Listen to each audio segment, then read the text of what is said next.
Joanie, je suis content de te recevoir pour la deuxième fois. Ouais. Puis ça m'a permis aussi de roder un peu. Hein. Je suis pas un animateur de podcast de naissance. Fait que... Je pense que c'est ça qui fait la beauté du podcast, moi, je trouve. Oui, absolument. Faut rester... faut que ça reste naturel puis tout ça. Mais j'ai le désir de vouloir livrer le meilleur message possible par le meilleur véhicule possible. Exact. Fait que... tu sais, je vais essayer de rester dans nos sujets, de pas se perdre. Moi, dans ma tête, ça va vite. Je suis quelqu'un qui pense à 12 choses en même temps, qui peut avoir une tendance à courir 2 lièvres en même temps, puis dans ce temps-là, c'est pas très payant. Exact. Fait que... Dans le sens de 2 idées en même temps. Là. Deux Exact. idées en même Ouais, temps. ouais. Ouais, Des exact. fois 3. Ouais. Ça vient pénible. Mais en même temps, je trouve que c'est vraiment un beau parallèle, par exemple, avec un Malinois ou par des races qui sont comme ça, qui ont plein d'idées partout, puis qui ont envie de faire plein d'affaires. Puis finalement, il faut apprendre à les canaliser, à les asseoir, à les calmer, puis à dire on part avec un focus à la fois. Fait que moi, tu vois, je fais le lien tout de suite avec le chien. Mais ouais, c'est vraiment... Ben, ton exemple. Ben faut prendre le chien comme il est. Il y a des Boston Terriers qui sont comme ça aussi. Il y a des choses qui bougent, il y a des bruits, il y a des... Fait que tu sais, quand on parle du chien un peu hyperactif, tu sais, un peu... avec un déficit d'attention, ben on le voit... Moi, je le vois tous les jours avec les chiens. Fait que je pense que c'est un excellent exemple de dire il y a des choses qu'on doit apprendre, puis qu'avec le temps, ça va finir par se placer. Fait qu'il faut demander aux gens d'être patients, puis de donner du temps, justement, à ce que le podcast rentre tranquillement, puis que la job rentre, puis que ça finisse par se faire. Puis qu'on devienne meilleur. Exact. Puis avec le temps, je pense qu'on va être meilleur. Moi, je vais calmer les nerfs. Relaxer un peu. On est bon pour se relancer puis s'énerver. Hein? On est dans notre sujet, on a du fun. On peut pas enlever la passion, hein? Fait qu'on va apprendre à se gérer, mais je pense que c'est vraiment une bonne chose de voir des vraies affaires, puis qu'au fur et à mesure, ça va se passer. Absolument. Puis je vais prendre la balle au bon sur ton exemple avec les chiens qui ont de la misère à focusser puis qui ont besoin de l'humain pour les faire focusser. Exact. Je peux pas m'empêcher de juste faire une mini parenthèse là-dessus, Vas-y. mais je rebondis sur ce que tu as bon. dit, c'est que la différence entre le chien et l'humain, c'est que le chien n'a pas la volonté de vouloir s'améliorer, contrairement à l'humain. Tu sais, comme moi, j'ai décidé que je voulais m'améliorer. Fait que je me prends en charge et je vais contre un peu mes forces naturelles. Tu sais. Fait que je vais un peu contre nature dans le désir de livrer, dans l'objectif de livrer un meilleur message, mais la volonté vient de moi. Le chien n'a jamais cette volonté-là. Fait que l'humain devient sa volonté pour changer des comportements. Je trouve ça tellement intéressant. Puis en même temps, moi, je pourrais rebondir de l'autre côté par rapport au fait que est-ce que c'est parce que le chien n'a pas besoin d'avoir une certaine mission? Tu sais, la mission qu'on a avec le podcast, c'est de pouvoir offrir aux gens de l'information, quelque chose qui est accessible, quelque chose qui est facile aussi à comprendre, d'apporter justement un aspect différent du monde canin qui n'est pas basé sur renforcement positif, négatif. On fait juste parler de chien.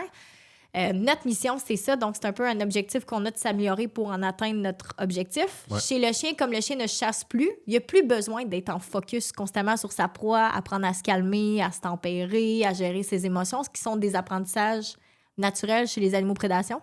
On s'entend? Donc, automatiquement, c'est sûr qu'on le perd dans le néant, ce chien-là. Il n'y a plus de mission en tant que tel. Fait que dès qu'on commence à travailler avec un chien, c'est pour ça qu'on dit travailler avec le chien, ça amène une certaine mission, une raison de vivre, si on peut dire. Automatiquement, c'est plus facile d'aller chercher du focus, de la concentration. Fait que, en tout cas, c'est un autre sujet qu'on pourra parler pendant un autre podcast, là, mais... Je vais m'en prendre une note parce que je pense que c'est intéressant à apporter là, par rapport à ça. Là. On peut faire beaucoup de millage sur ce sujet-là. Oui, exact. Mais je vais fermer cette parenthèse-là parce que je vais essayer de suivre mon petit plan de match, mais je veux pas trop le suivre non plus parce que c'est le but du podcast. Ouais. C'est comme ça que je suis, c'est comme ça que j'aime faire mes interventions. Exact. Fait que on trouve un juste milieu. Mais je me suis permis de me prendre des notes. Ouais. Je me suis dit, si Guillaume Lepage, tout le monde en parle, a le droit à ses petits cartons, je dois avoir le droit à mon iPad. Moi, je te donne le droit. Pour juste nous ramener. Ouais. Puis, tu sais, j'ai sorti, étant donné qu'on pourrait parler pendant 12 heures ensemble, puis à un moment donné, par exemple, on risque de perdre du monde. Exact. Je me suis mis des lignes directrices pour qu'on soit juste plus efficace. Fait aujourd'hui, je veux revenir sur un point que tu as lancé comme ça, un peu improvisé la première fois qu'on s'est vu pour le premier podcast ensemble. Tu avais parlé des signaux d'apaisement. Oui, juste avant de continuer pour les signaux d'apaisement, là, j'ai juste envie de dire, puis tu m'excuseras si ça c'est pas en priorité nécessairement, mais si les gens ont des sujets qui seraient intéressants justement à porter sur la table, de ne pas gêner à les écrire en commentaire. Tu sais, des fois, avec le podcast, on a tendance, nous, à partir sur un sujet, puis des fois, on n'a peut-être pas mis l'accent dessus, mais si vous aimeriez peut-être apprendre quelque chose de plus, ça pourrait vraiment être intéressant. Écrivez-nous-le. Nous, après ça, on prend ça, puis on dit « OK, c'est vraiment un sujet que ça intéresse les gens. » Bref, c'était ma petite parenthèse. Sujet d'apaisement. C'est un bon commentaire. Moi, je le prends pour acquis. Tu sais que les gens vont écrire, mais c'est bien de leur souligner. Ben, je pense que des fois, les gens peuvent être gênés parce qu'il y a comme une barrière avec l'écran. Puis là, c'est un podcast, d'autres, on jase ensemble. Là. Mais il y a comme une barrière qui se fait, on dirait, avec le côté comme vedette. J'aime pas le dire de même, là, mais le côté vedette, TV, les choses comme ça. Que les gens pensent qu'on n'est pas accessible, mais derrière les gens, qu'on est assis à table, on a quand même une vie, on est des gens comme tout le monde. Fait que, tu sais, d'être à l'écoute de la clientèle, je pense que c'est important aussi. Ouais. Là. Fait que, n'hésitez pas à le faire, là, si jamais de quoi. Je pense Parce que la priorité, c'est de nourrir ce podcast-là qui soit le plus intéressant. Oui, puis sinon, notre mission est toujours d'aider le client, d'aider les gens à comprendre, que ce soit plus simple. Fait que si nous, on se perd dans l'idée aussi, juste d'être constructif, de dire, hey, nous, on aimerait savoir plus d'informations par rapport à ça, ben ça va juste. Ça va juste nous nourrir. Oui, exact. Fait qu'on revient à notre sujet. Dans le fond, je vais quand même te représenter rapidement. Ouais. Joanie Dion, Division Canine, entraîneur. Exact. Puis j'invite aussi le monde à aller voir ce que tu fais sur tes différentes plateformes aussi avec Division Canine, parce que je veux mettre ça en lumière aussi. C'est pas pour rien que je t'ai... La raison pourquoi je t'ai choisi, ça va faire partie un peu de la... Ouais. C'était justement à cause des médias sociaux que j'avais remarqué des commentaires que tu faisais, puis c'était dans le temps de Vie de chien, puis j'avais été surpris par la précision de tes propos, puis tout ça, fait que c'est ça qui t'a amené ici à travers ta compagnie Division Canine. Fait que vraiment cool. Je t'ai représenté, on tombe dans le vif du sujet, les fameux signaux d'apaisement. Je vais commencer par peut-être de façon... comment ça a eu l'impact que ça a eu sur mes consultations, moi, sur ma façon de travailler. T'sais, en fait, ce que je veux, ou peut-être que je devrais commencer par par définir c'est quoi les signaux d'apaisement pour que les gens nous suivent. Oui, exact, mais je trouve ça intéressant par rapport au fait que, puis là, moi, je parle plus de lecture de chien que de signaux d'apaisement. Puis il y a plusieurs raisons pourquoi que je parle très peu, même dans les médias sociaux. D'ailleurs, médias sociaux, moi, c'était vraiment pas ma branche. Moi, je suis une fille de terrain, d'entraînement de chien. J'étais un peu faite sur le rough aussi, là. Puis j'ai décidé au début je voulais rien faire des vidéos. Ça m'a pris du temps. Ça m'a pris au moins 1 an avant de faire des vidéos, d'ailleurs. Décidé, ouais. Oui, j'avais essayé. Puis j'avais mon ex-conjoint qui était avec moi pendant ce temps-là, qui me poussait à les faire parce que lui, il travaillait avec moi tous les jours. Puis il dit, il faut montrer ça. Et moi, j'étais extrêmement critique sur de quoi j'avais l'air quand je faisais des vidéos. Puis est-ce que le message passe bien? Ça m'a pris 1 an. Puis l'élément déclencheur, ça a été la pandémie, évidemment. Ma mission était plus forte que mon ego, plus forte que l'effet de ce que je pourrais avoir l'air devant les réseaux, quoi que ce soit, qui a fait en sorte que j'ai fait comme, bon, ben j'y vais, puis au pire, j'assumerai les pots cassés au fur et à mesure, parce que finalement, ce qui est important, c'est que le chien soit bien. Fait que je trouve ça tellement cool de voir l'impact positif que ça a eu dans ma vie aujourd'hui. Tellement que maintenant, on fait de la formation en ligne, on fait plein de choses maintenant en ligne, avec beaucoup moins de gêne qu'on avait. Fait que ça me ramène au point au podcast qu'on n'est pas nécessairement habitué, qu'on va s'adapter. Fait que vous devez sûrement en voir plein de signaux d'apaisement que nous-mêmes, on fait par inconfort. Le fait de comme ça, de prendre le menton, toucher le nez. Chaque personne a un peu des signaux. Puis ça amène en fait à dire que c'est pas parce qu'on est nécessairement inconfortable un peu au début qu'à long terme, les signaux ne changent pas.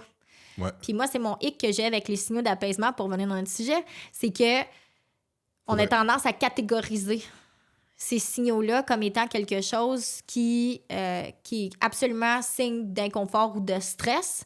Puis des fois, cet inconfort-là n'est pas nécessairement quelque chose qui est grave. Oui, exact. Fait que, pour en venir, comment définir des signaux d'apaisement, qu'est-ce qu'on dit? C'est, dans le fond, les oreilles, la position des oreilles, la position, est-ce que le chien a tendance à se licher les babines? Est-ce que le chien bâille? Est-ce que le chien se secoue? C'est tout des signaux, un chien qui s'étire. Ben là, tu arrives dans le vif du sujet, peut-être pour ceux qui ne savent pas c'est quoi les signaux d'apaisement, exact. Parce que là, on s'est lancé. Ouais. Mais il y en a peut-être qui nous écoutent et qui se disent de quoi vous parlez. Là. Ouais. C'est quoi ces fameux signaux-là? Exact. Tu viens d'en nommer. Ouais. En fait, il y a ça, le fait de renifler, uriner, se gratter, remuer la queue de 10 000 manières, tu sais, aussi, là, de la façon de... Oui, c'est pas juste remuer la queue d'être de bonne humeur, hein, finalement, c'est un mythe, ça aussi, là. Ouais. Puis il faut l'interpréter, ça. Exact. Tu sais, se secouer, détourner la tête, détourner le regard, se lécher les babines, la crête. Je pense qu'il en recense à peu près une trentaine, si je me trompe pas. Tu sais, faut pas prendre pour acquis que tout le monde sait de quoi on parle quand on parle des signaux d'apaisement. C'est un peu notre tendance, hein, faut faire attention. Moi, puis plus les années passent, plus que j'aime philosopher. Puis plus qu'il y a un canal qui se ferme, puis qu'il y en a un qui se rouvre. Puis il y a tellement d'informations accessibles, fait qu'on prend Bouraki, tout le monde a déjà lu là-dessus, là. Fait qu'il faudrait peut-être... Mais il faut pas oublier que faut être aidant. Puis pour être aidant pour ceux qui... Le plus possible, puis on peut informer et être aidant. Fait que exact. je veux qu'on va un peu... je veux nous ramener les deux pieds sur terre avec c'est quoi ces fameux signaux d'apaisement-là, plus concrètement. Puis je vais lire une définition que je trouve quand même relativement claire et intelligente là, par rapport à ça, qui les définit. C'est, dans le fond, le chien a été génétiquement programmé pour ne pas entrer en conflit. Et pour ce faire, la nature l'a doté d'une panoplie de signaux de communication. Donc, pour éviter les conflits, il doit pouvoir communiquer clairement ses intentions. Fait que ce que ça dit des signaux d'apaisement, c'est comme quelque chose qui le protège de quelque chose, d'une agression, par exemple. Mais en fait, c'est que ça prévient à distance l'inconfort, sans être obligé de se mettre directement en relation avec l'individu qui se met en danger. C'est-à-dire qu'on n'a pas besoin de rentrer dans la bulle de l'autre pour que finalement on comprenne qu'est-ce qui se passe. On s'entend, donc on se met pas en danger pour rien. Ça part de c'est là. l'objectif. Exact. Mais ça veut pas dire que ça fonctionne tout le temps. Ah, mais là, je vais arrêter. Je te laisse pas partir, Rivature, reviens Laisse-moi ici, pas chier. Exact. T'as-tu des exemples concrètement, Joanie, de situations où le chien peut manifester des signaux d'apaisement? Puis.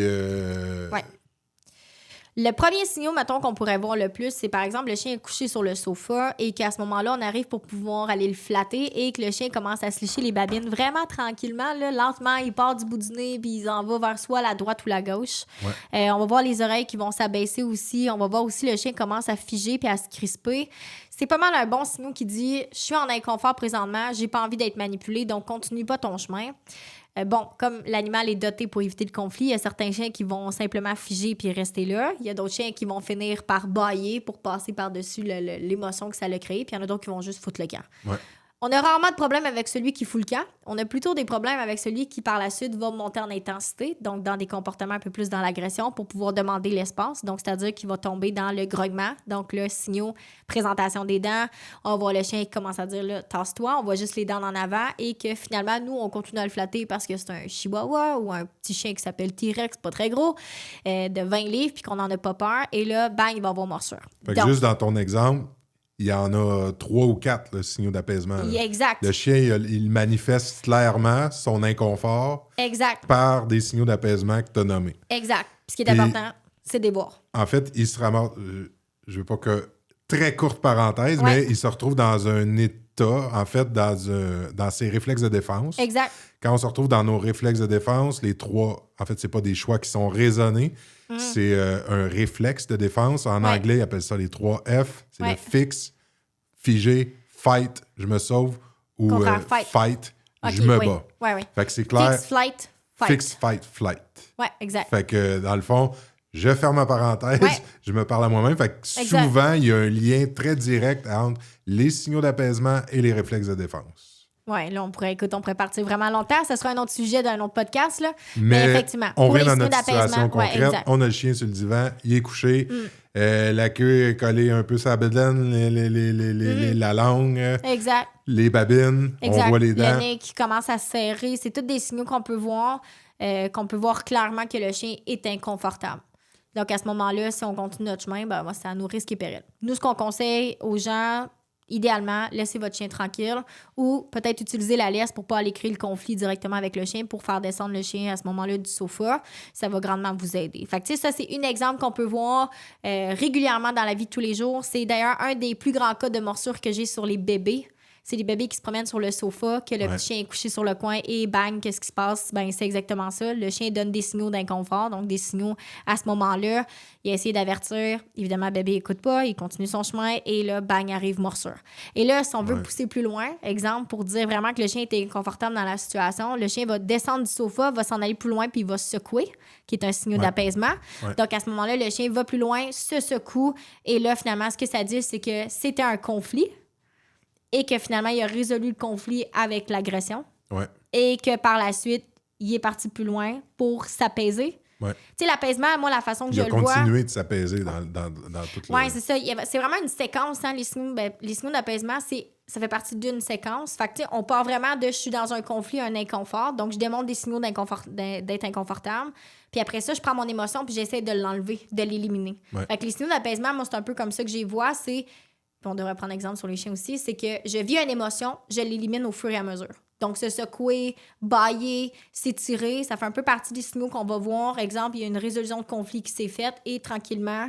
C'est vraiment beau comment tu l'amènes, Joanie, aussi, parce que là, tu l'amènes, tu l'as dit, dans une séquence. Fait que tu sais qu'on n'interprète pas nécessairement ces signaux-là de façon individuelle, comme des photos, mais d'en faire une histoire, puis une séquence, puis une lecture, comme un film, là. Exact. Tu sais, qu'on raboute tout ça, puis là, on voit clairement qu'il y a un chien, que si on continue d'avancer, risque de nous mordre. Fait que là, on a une application très concrète où les signaux d'apaisement, de façon théorique, peuvent devenir extrêmement utiles. Exact. Si on apprend les signaux d'apaisement, par exemple, à des enfants à l'école, exact. Ben, on va peut-être éviter certaines situations de morsure ou d'agression.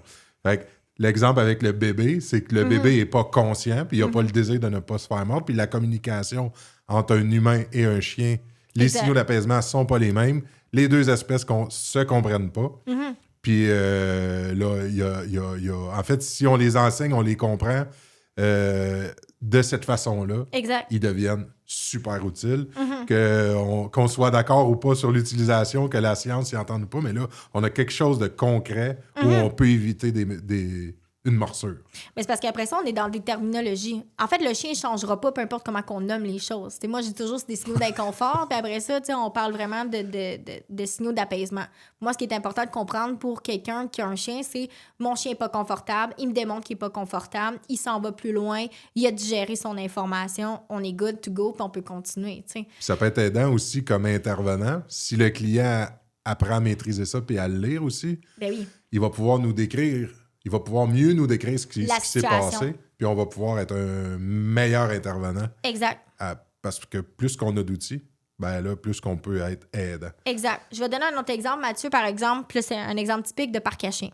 J'apporte mon chien au parc à chiens. Mon chien est super excité dans la voiture. Écoute, il se promène d'un côté à l'autre, gauche-droite. Je suis sûre que les clients, il y en a qui vont se voir. Là. Le chien se promène de gauche-droite. Écoute, il chigne, il pleure. On le sort. On l'amène absolument le plus vite possible là, à la barrière. Le chien est encore super excité, rentre dedans. Puis finalement, les chiens arrivent tous à la course. Le chien, il fige puis arrête de bouger. Puis là, à ce moment-là, qu'est-ce qui se passe? Il s'en va plus loin, puis là, pouf, il se secoue. Ouais. Cette interprétation-là du chien que moi, je vais faire versus que le client. Le client va interpréter que le chien est super excité, qu'il est super content d'aller au parc. Moi, la façon, en tant qu'entraîneur, que j'interprète ça, c'est que le parc est une situation qui est stressante parce que le chien l'anticipe en chignant puis en pleurant. Donc, il devient super excité, inconfortable. Et donc, à ce moment-là, on rentre dans le parc, il fige parce qu'il ne sait pas comment gérer la situation. On se souvient, fight, flight, freeze, on en a parlé. Ouais. Et qu'après ça, il s'en va plus loin puis qu'il se secoue. Donc, mon signal d'apaisement, c'est le fait que le chien s'en va plus loin puis qu'il finit par se secouer. Des signaux d'inconfort, je fige. Ouais. Ça va? Et l'excitation aussi qui monte dans le véhicule.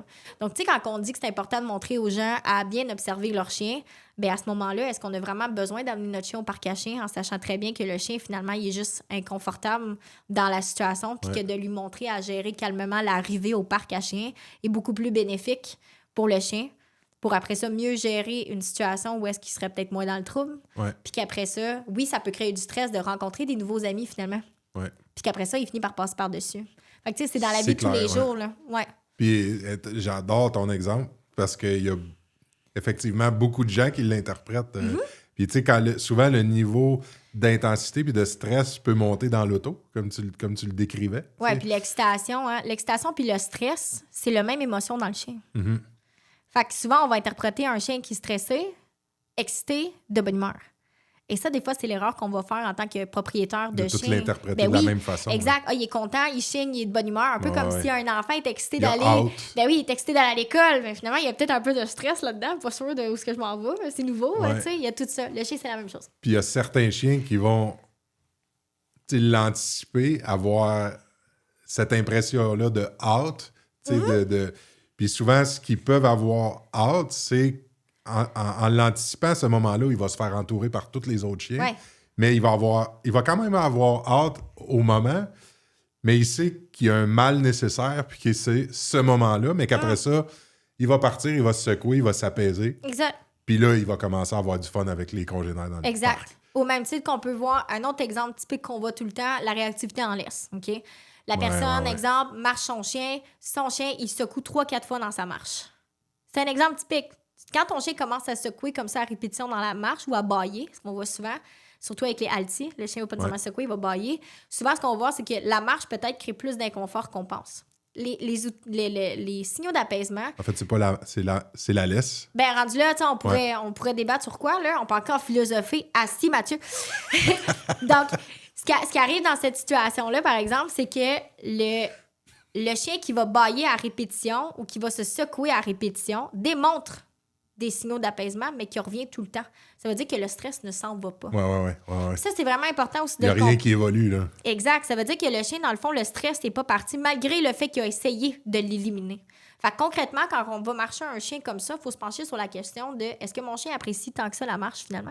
Est-ce que la façon que je marche mon chien, est-ce que c'est vraiment dans un but ultime de l'apaiser ou de le calmer? La vraie question est là. La vraie question. Mais en parlant des signaux d'apaisement, c'est-à-dire que si le signal d'apaisement se reproduit à répétition dans un laps de temps qui est court, il faut se pencher sur le fait que l'environnement est peut-être trop stressant.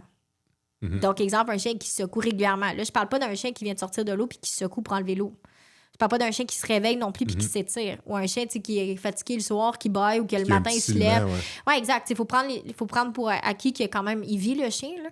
Sauf que cet exemple, on baille à répétition. Là. J'en vois là, les gens qui ont des bergers ou des huskies. Là. Ils baillent comme ça à répétition dans la journée. Ben, le chien peut s'ennuyer, il peut être stressé, il peut, tu sais. Fait que juste d'interpréter ça et de dire comment mon chien est en train de me dire quelque chose, j'ai de quoi peut-être qui me manque dans sa vie de tous les jours ou de quoi, soit une structure ou soit d'exercice ou peu importe. Fait que tu sais, moi, je pense que concrètement, ce que les gens doivent comprendre par rapport aux signaux d'apaisement, c'est que c'est un signal. Prendre pour acquis que mon chien essaie de me parler quelque chose. Si ça se répète dans le temps, concrètement, vraiment, tu sais, à court terme, régulièrement, dire que, OK, mon chien ne réussit pas à passer par-dessus. À un niveau d'intensité. Peut-être que le niveau d'intensité est trop grand. Ou si, exemple, il arrive une situation, mon exemple de chien qui est réactif en laisse, si je ramène ça à mon premier exemple, mon chien est réactif en laisse, il tire dans sa laisse, il devient tout excité, il arrive super excité, il arrive proche du chien, et là, la bagarre à pogne, ça finit par arrêter parce que les propriétaires les retirent chacun de leur côté. On va plus loin, le chien se secoue, comme si rien n'était. Le fait de se secouer est un signal d'apaisement. L'excitation a déclenché souvent la réactivité ou la bataille. C'est l'excitation qui a fait que ça a monté. Mais tu sais, tout ça, il faut comprendre qu'au bout de la ligne, des signaux d'apaisement, le chien en fait tous les jours, tout le temps. On peut les observer. Exact. C'est pas juste dans un mode d'entraînement. C'est pas nécessairement alarmant non plus. Exact. Par contre, il faut comprendre que mon chien me donne un signal quand même face à une situation. Il faut juste évaluer la situation au complet. Tu résumes assez bien concrètement. Je pense que là, les gens vont se retrouver dans notre sujet. Fait que dans le fond, ces fameux signaux d'apaisement-là, c'est à un moment donné quelqu'un qui s'est mis à évaluer les réactions du chien dans certaines situations, que c'était fait de façon plus scientifique, puis qui a pris des notes, puis qui a noté que quand un chien se léchait les babines ou quand un chien se fait la queue de telle manière ou qu'il se grattait, ben il y avait une association peut-être avec un niveau de stress. En fait, c'était... comment ils le définissent comme étant... Puis là, ils le définissent... Tu sais, en fouillant, j'ai eu du fun aussi parce que il y a plein de manières de le définir, puis il y a plein de manières de l'interpréter. Puis là, j'ai vraiment aimé... je vais y revenir à ça tantôt, mais là, je disais, ben lui, il l'a pris de même, lui, il l'a pris de même. Puis là, aujourd'hui, ça, c'est devenu un outil qui est un petit peu... qui est surutilisé, puis la compréhension est un peu galvaudée de tout ça. Un peu tout ce qui est science. La science, c'est quelque chose qui est objectif, qui après ça, on peut l'interpréter de la façon qu'on veut selon notre culture, la façon qu'on voit les choses, teinté par notre environnement aussi. Là, puis tout ça peut être teinté. Fait quand on regarde des signaux d'apaisement, j'ai un livre en tête qui est en anglais, c'est Body Language de Brenda Aloff, qui l'explique vraiment bien par rapport aux signaux. C'est qu'il y a des choses qui peuvent avoir une raison d'être qui va juste te donner... Pour moi, en fait, puis c'est comme ça aussi que je l'interprète, c'est que pour moi, c'est juste un signal. C'est juste quelque chose qui me dit, OK, verbalement ou non-verbalement, plutôt, non-verbalement, ce que mon chien m'indique, c'est un peu comment qu'il se sent dans la situation. Ouais. Mais en fait, pour le communiquer, il faut aussi qu'il y ait quelqu'un pour le recevoir. Exact. OK? Fait qu'on est dans la communication, on est deux. Exact. S'il y a la branche d'un arbre qui casse dans le bois, ben, puis qu'il n'y a pas personne qui est là pour l'entendre, ben, c'est pas un danger qui a été identifié. Fait que, tu sais, on est deux dans la communication, puis... L'intention qui va en arrière. Oui, exact. Je comprends ce qu'on s'en va, là. Ouais. Fait que, tu sais, dans le fond, la science, il faut savoir... La science, les études, il faut savoir les utiliser. Il faut savoir les comprendre. Puis souvent, dans notre domaine, probablement dans d'autres domaines aussi, les gens s'en servent. Tu sais, ça devient à un moment donné de la pseudo-science. C'est qu'on l'utilise mal et on peut s'en servir dans une argumentation qui peut clouer le bec à l'autre. Parce que souvent, on a tendance, en se faisant dire la science dit que, ou il y a une étude qui dit que, ben notre premier réflexe, souvent, c'est de ravaler. Tu sais, mais... mais là, parce on est dans que si la choses. science a dit que, on a tendance à se taire, ben, en fait, il faut questionner. Moi, je reviens tout le temps, si quelqu'un m'argumente avec la science a dit que, comme pour les signaux d'apaisement, c'était une étude qui a analysé ça. Et on ne peut pas dire le contraire des résultats d'une étude. Sauf que ça, c'est coulé dans le béton, c'est coulé dans le temps. Fait qu'à ce moment-là, ce que la personne ou les scientifiques qui ont fait l'étude ont eu des observations qu'on ne peut pas contredire, sauf que pris hors contexte, ben là, on peut s'en servir. Ça peut être un outil aidant, puis ça peut être nuisible. Fait que souvent, il y a des discussions qui deviennent un peu stériles, parce qu'ils mènent à rien. Parce que là, il y en a un qui dit, ben la science dit, mais en fait, moi, quand on me revient avec un argument basé sur la science, je vais dire, la science, c'est qui? Donc, de quelle étude tu me parles? Et de quelle partie de l'étude tu me parles? Puis après ça, il y a une interprétation. Exact. Fait que dans les signaux d'apaisement, c'est un outil, c'est une communication. Les scientifiques, je pense qu'il y a une tendance assez nette qui dit que cette communication-là, elle sert à prévenir les coups. Tu sais, je vais dire ça, je vais le vulgariser un peu. Je t'envoie un signal, je m'attends à telle réponse. Quand tu dis prévenir les coups, dans le sens où ça donne un signal que nous, on est capable d'anticiper ce qui va se passer. Par exemple, si je suis un chien qui est un petit peu plus... ou comme humain, que là, je vais t'interrompre, que je te fais... Exact. Ben, je m'attends... Je suis en train de te communiquer quelque chose, mais ça veut pas dire que la réponse que tu vas me donner est celle à laquelle je m'attendais. Là, tu pars dans un sujet vraiment intéressant, là. Je veux amener quand même un point pour la science, parce que là, bon, il y a toute une affaire médiatique, là, surtout aux États-Unis, pour la science, là, ces choses comme ça. Il faut faire la différence entre la science qu'on observe puis qu'on prend pour vraiment essayer de comprendre les choses avec une intention derrière qui est vraiment de comprendre l'animal. Puis moi, quand j'ai suivi ma formation en éthologie, j'ai fait mon module 1, 2, 3 avec Richard Baudet, il est décédé aujourd'hui. Ouais. Ça a été la pire chose que j'ai faite dans mon métier d'entraînement, parce qu'il m'a assis pendant des fins de semaine à entendre parler sur le même ton. Puis en même temps, ça a été la meilleure chose parce que Richard, il était impartial. D'une façon où on voit jamais les gens comme ça. T'apportais une idée, puis t'es comme, c'est vraiment intéressant. Il n'y avait pas de parti pris sur des choses. C'était juste comme, c'est intéressant de comprendre que cet animal-là est dans cet état-là.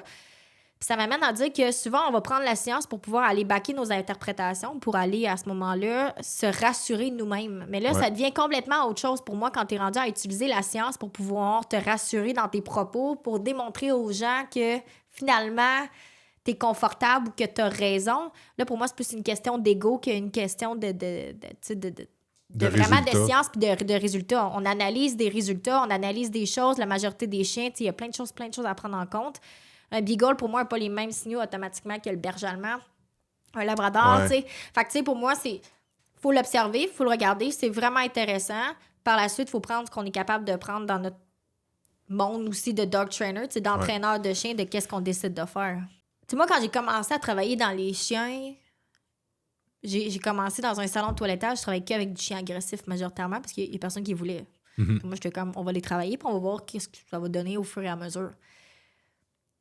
Je trouve tellement que c'est un métier, puis là, c'est un métier qu'on apprend aujourd'hui qui, avant, était instinctif. Avant, on disait, tu veux devenir un entraîneur de chien, ben, faut que tu me suives, puis regarde ce que je fais. Ouais.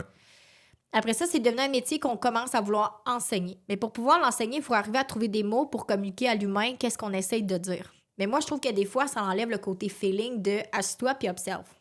regarde les choses. Ouais, t'amènes un point... Fait que, tu sais, là, on veut expliquer tout. Fait que là, on dit, OK, regarde la queue, observe telle chose. Même moi, je l'ai fait avec mes élèves aussi dans la formation de spécialiste. Je les fais parler, tu sais, en humain, juste pour rire. Puis, tu sais, regarde la queue, les babines ont bougé de telle façon. Mais c'est quelque chose que j'ai toujours travaillé avec depuis le départ, moi aussi. C'est juste que là, il faut que je le verbalise pour faire comprendre aux gens quoi observer. On veut... Je peux-tu compléter? Vas-y. J'ai eu le goût de compléter ta Vas-y. phrase. T'as dit, on veut expliquer tout, mais on ressent plus rien. Ben là, il y a l'autre côté, quelqu'un qui est très cartésien, tu sais, des fois, peut avoir de la difficulté à aller chercher le feeling à travailler. Moi, j'ai vu des gens travailler, puis même dans les spécialistes, ils ont le feeling naturel. Quand tu commences à leur parler des choses, ils viennent complètement mêlés parce que les mots ne sont pas naturels, sont beaucoup dans le brut, tu sais, dans le naturel en tant que tel de travailler avec l'animal, puis ça amène vraiment quelque chose de complètement différent. Mais dans un monde où aujourd'hui, on essaie de tout expliquer, c'est là pour moi que je vois l'intérêt des signaux d'apaisement. Par contre, il ne faut pas oublier qu'on a oublié d'observer. Ouais. Moi, c'est là, tu sais, même quand je vais être mon cours avec Richard, la queue plus à droite, la queue plus à gauche, le mouvement plus rapide du bout de la queue, la façon que la position de la queue est faite. Là, on dit la queue est basse, le chien est en soumission. Un chien en réflexion aussi va avoir la queue basse. Ouais. Fait que, tu sais, on oublie de se questionner sur des choses. Mais ça, c'est un peu dans un monde où est-ce qu'on vit culturellement, où est-ce que l'école est important, on se doit de performer, on se doit d'avoir raison et on se questionne plus là-dessus. Ce qui fait en sorte qu'au bout de la ligne, on dit « Ah, la queue basse, c'est ça que ça veut dire. » Donc là, on arrive, puis là, nous, on enseigne à d'autres personnes, puis on dit « La queue basse, c'est ça que ça veut dire. » Et on pense avoir la raison, La vérité. La vérité infuse, puis c'est pas vraiment ce qu'on veut voir. Moi, je préfère quelqu'un qui va arriver à dire « Ouais, mais si, mettons, là, il y a la queue basse, mais qui se liche la babine, ça veut dire quoi? » Il peut-tu avoir réfléchi à ce que je lui ai demandé puis faire comme... Je vais catcher ce qui se passe. J'ai amené de quoi, là. Puis moi, je plains un peu celui qui va vouloir arriver à cet objectif-là. Parce que je me dis, comment il va... Parce que moi, ça se fait... Naturellement. Ça se fait naturellement. Puis dans l'espace de 5 secondes, la queue, elle peut passer entre les jambes... À relax. Ouais, à relax, à haute. Tu sais, fait que... Ouais. Puis là, je suis pas en train de dire... En fait, c'est tous des outils. Je pense que c'est la façon la plus intelligente de le dire. C'est tous des outils. Il faut savoir s'en servir. Les signaux d'apaisement, c'est un outil. C'est bien de savoir qu'il y a ça qui existe. Mais il faut savoir l'utiliser comme il faut. Il faut l'interpréter comme il faut. Puis si, comme entraîneur, comme intervenant dans notre domaine, tout ce qu'on fait, c'est le perroquet. Puis de répéter à un client que cette photo-là, claire des 30 signaux d'apaisement, ça veut dire ça, ben je pense qu'on n'est pas aussi aidant qu'on souhaiterait l'être. Mais je pense que c'est une bonne base pour enligner les personnes qui commencent à observer tranquillement. C'est une base pour commencer à observer. C'est une base, exact. Mais de là à dire que c'est la vérité infuse... Ouais. Considérant, tu sais, j'ai des situations comme ça où est-ce que des fois, juste dans l'entraînement, on va aller biaiser quelque chose, faire descendre la queue parce que pour X raison que ce soit, l'entraîneur considère que la queue est dans les airs. On y fait baisser tout le long. Volontairement. Le chien va présenter tout le reste du langage du corps, puis finalement, la queue va être basse. Donc, un entraîneur qui est capable de lire un chien, qui est capable de voir, va dire quelque chose qui marche pas. Il va le voir. Mais un entraîneur qui est vraiment basé juste sur, exemple, les lignes directrices. Sur la théorie. Exact. Fait que moi, ce que je dis à mes clients, c'est un bon repère pour commencer. Mais la meilleure façon d'apprendre à connaître son chien, c'est assis-toi puis regarde-le. Observe. Qu'est-ce que ton chien fait quand... Mais mets-le dans des situations. Si il est toujours dans le confort, tu verras jamais des signaux nécessairement d'inconfort. Mets-le dans des situations pour voir comment il réagit face à un petit peu de pression. Est-ce qu'il vient vraiment en panique ou est-ce que finalement, il gère bien? Est-ce que le chien, exemple, quand on le travaille en obéissance, le chien se liche les babines 3 fois, tourne la tête, essaie d'éviter la situation au maximum?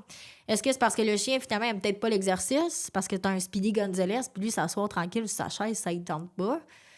Il faut prendre aussi en considération tout l'environnement, tout le reste autour. Mais... Puis on a le droit de se questionner aussi sur est-ce que parce que le chien n'a pas le goût de me donner ce que je lui demande à ce moment-là, c'est automatiquement mal de lui exiger. Là, il y a tout un code qu'on se fait. Moi, je vais être à l'aise. Moi, je suis à l'aise. Moi, je suis à l'aise de mettre le chien dans certaines situations où je vais le faire augmenter son stress. Puis je le vois, l'inconfort, à travers ces signaux d'apaisement-là.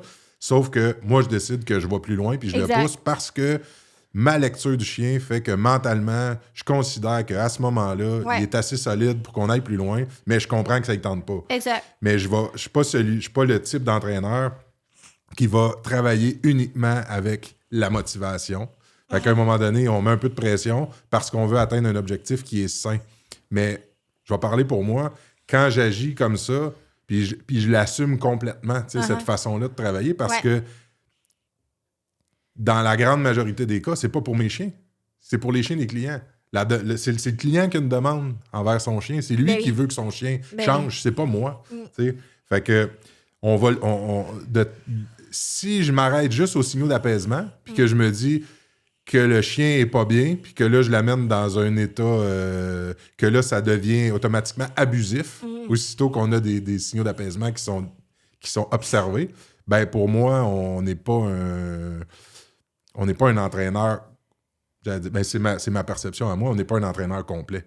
Faut être capable de pousser ces limites-là.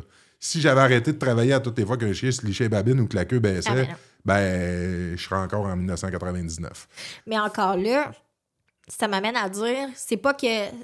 c'est que en tant qu'entraîneur, tu dois considérer les signaux, c'est-à-dire comme une lecture. C'est un peu là, faut pas les nier. Ce que je disais tantôt, c'est qu'il faut pas catégoriser qu'un inconfort automatiquement égale un chien qui est en grand stress. Puis, faut pas catégoriser non plus que c'est parce que le chien donne des signaux qu'il a une queue plus basse ou X alouette que plus tard, il va pas nécessairement retomber dans le confort. N'importe qui à qui on enseigne quelque chose de nouveau va être dans un inconfort. Ouais. Par contre, ce que la science prouve aussi au travers de ça, c'est que de l'inconfort qui est modéré et qui est poussé puis qu'on finit par une réussite va créer non seulement de la résilience, mais va créer en plus beaucoup de confiance en soi. Il y a n'importe qui va arriver puis travailler dans quelque chose. On le voit dans plein de modèles, tu sais. Plus on va pousser, il y a des limites. Si t'es dans l'abus ou quoi que ce soit, puis que là, il n'y a jamais de réussite, ça, c'est une autre affaire. Pour moi, t'es même pas dans l'entraînement, là. T'es plus là-dedans.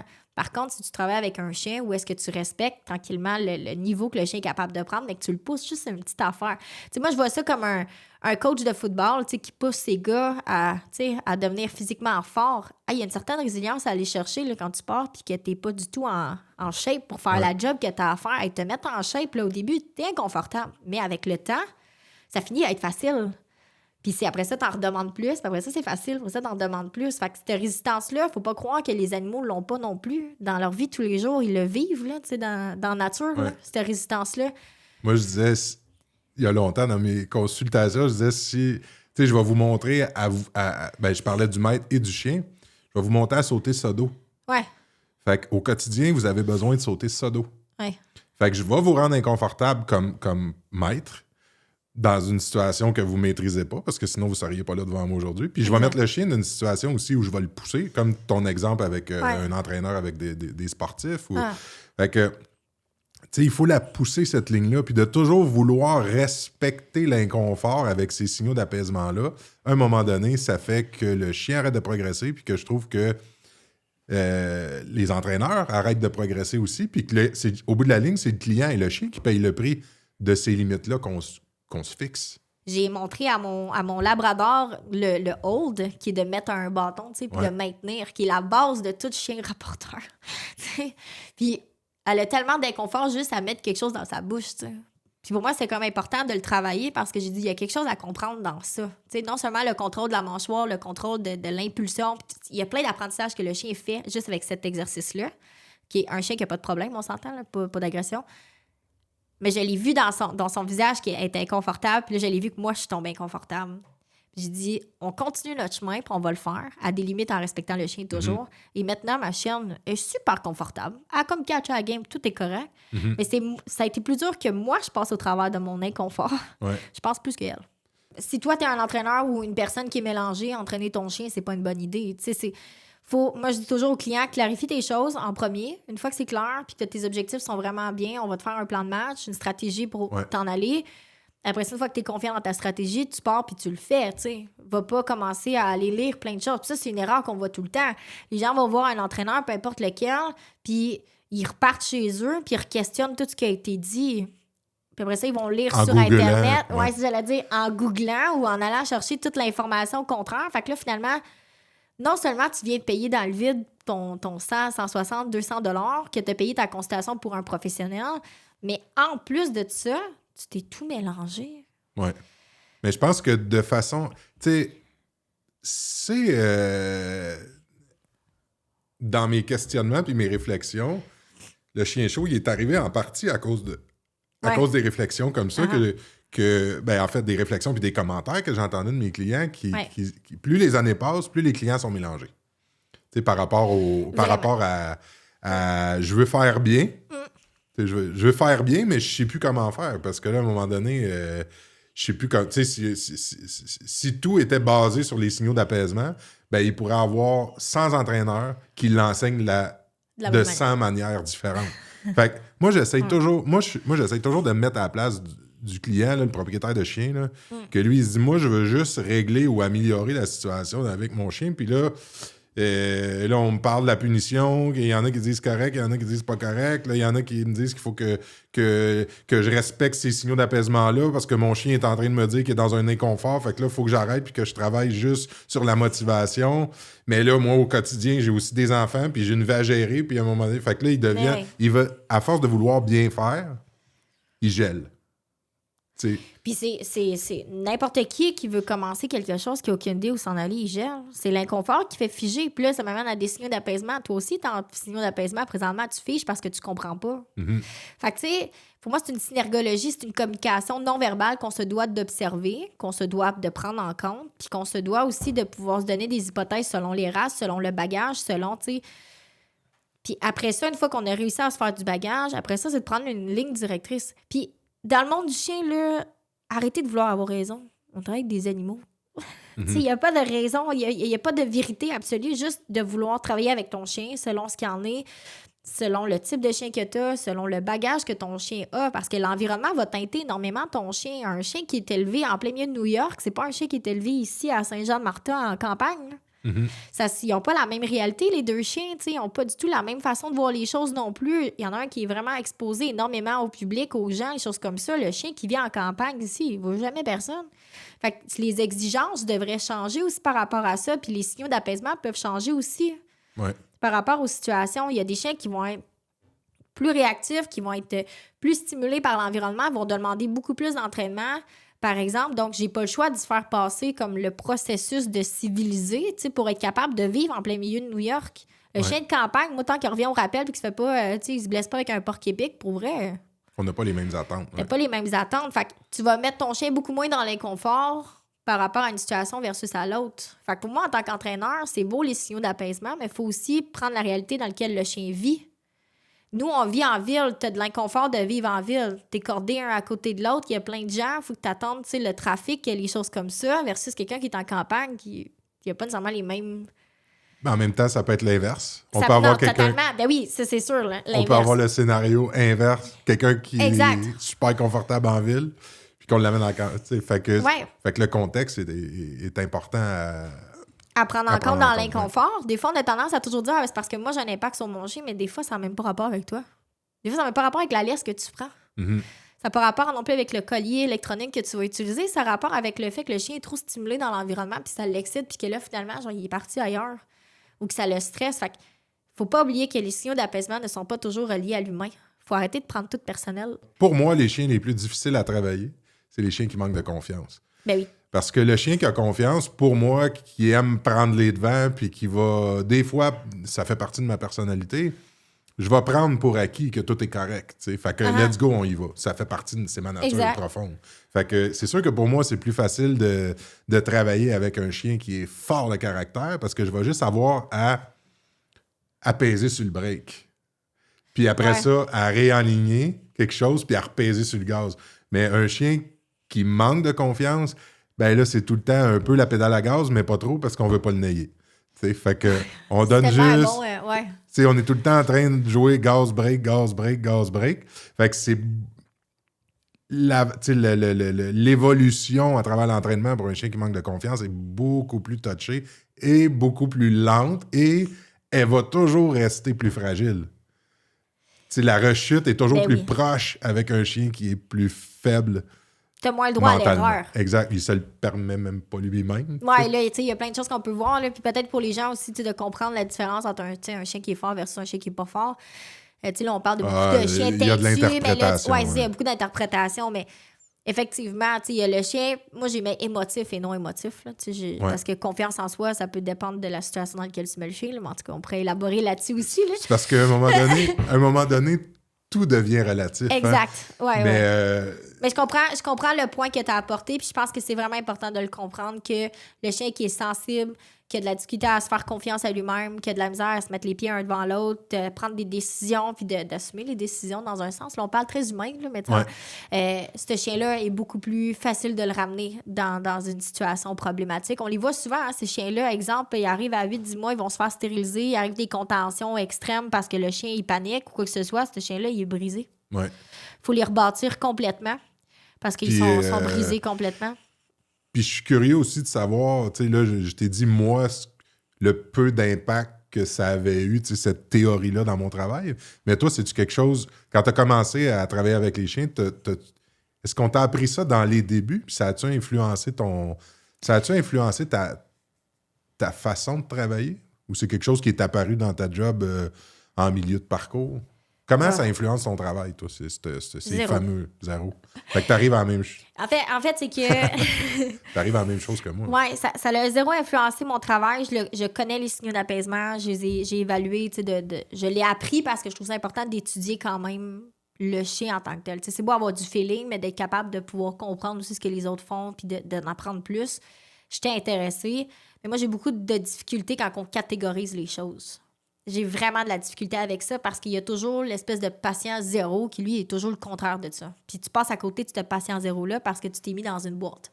Tu sais, les spécialistes me l'ont demandé, est-ce qu'on pourrait pas faire des principes par concept, des affaires de même?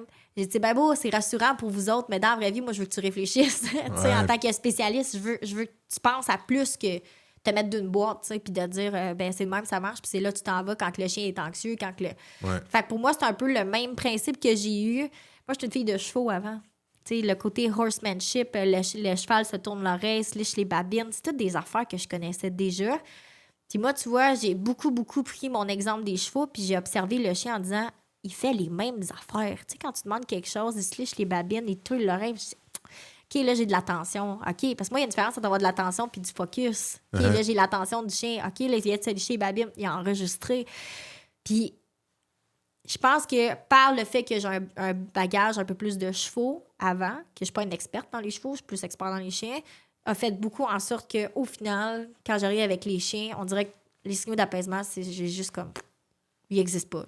Ouais. Pour moi, c'est le langage du chien en entier. Ben, en fait, je pense que tu arrives à la même conclusion que moi, que je t'ai dit il y a peut-être une vingtaine de minutes, que ça ne veut pas dire que parce que c'est pas...